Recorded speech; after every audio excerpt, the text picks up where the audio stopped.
Love is in the air with the Crimson Days event hitting Destiny for 1 week until February 16th. It is a smaller experience than Festival of the Lost, at least the first day would indicate that assumption. When you load into the tower, you'll snag some Grimoire, and there will be a quest waiting for you at Shaxx, along with some bounties.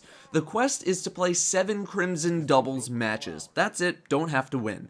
Completing the quest nets you this emblem, the Crimson Crest. There are also 2 shaders that drop randomly in Crimson Doubles. The weekly bounties this week have been replaced by the Crimson Weekly Bounties. Completing these bounties nets you your typical bounty rewards, but also gets you a random legendary item. A nice bonus is that teammate kills also count toward bounty completion. Completing all of the bounties nets you that meta weekly bounty where you'll get a Nightfall level reward. Tess also has a few new emotes. We have the Strange Dance, aka the Hotline Bling Dance. We have the Awkward Dance from Napoleon Dynamite. We have the Secret Greeting emote, which is one where you probably should line up with another person who has it. And same goes for Fist Bump. In the rare section, we have the Charmed emote. Also, if you go to your emote kiosk in the hangar, you should have gotten the yes and no emotes. So, the Crimson Doubles playlist is an elimination playlist 2v2. It looks like it can happen on a wide variety of maps. I've seen a whole bunch thus far, both from year 1 and year 2. The difference is that if your teammate dies, you gain the Broken Heart buff, which maxes out your armor, recovery, agility, and weapon handling speed, so it gives a pretty significant buff.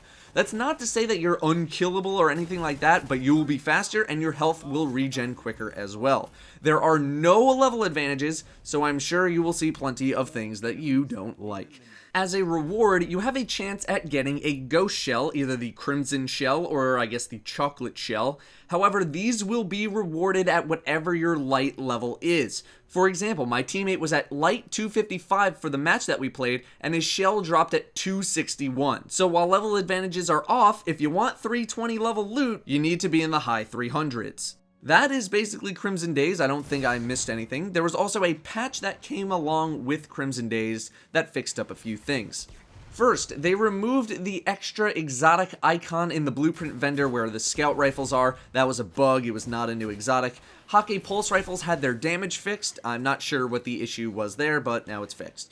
The Vienna Singer ship, aka the ship from the Black Spindle mission, got its drop rate improved. It was not dropping at the appropriate rate. The Nightfall now has a reduced chance to drop a ghost shell. Thank God, that is a very good change. A few raid fixes: you can no longer use your sword block ability to become immune to the damage in the totem room. The aura holder on the Daughters and Oryx fights will not have their camera rotated back to where their feet are facing. It should be less wonky now.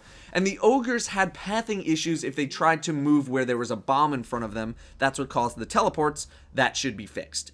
PvP had some changes, namely with regards to special ammo. In 3v3 game modes, you will no longer start with special ammo. However, special ammo will continue to spawn as normal. We'll talk about this a little bit in my next video. The freelance playlist, both 3v3 and 6v6, has been introduced as a rotating playlist. In these playlists, you cannot queue as a group. It only allows solo players to queue. 6v6 will have Control, Clash, and Rift, so you'll get one of those 3 modes, and 3v3 will have Skirmish, Salvage, and Elimination. It will be a rotating list, so it's not going to be there all the time. Finally, Iron Banner returns in 2 weeks, February 23rd until February 29th at 1 AM PST. Base win reputation amount has been increased 20%, and there were some fixes made to when you get loot from reaching rank 3 and 5. That is your Crimson Doubles and patch note update. I'll have my thoughts on Crimson Doubles and the patch notes later in the week. Thank you all very much for watching, and I'll see you next time.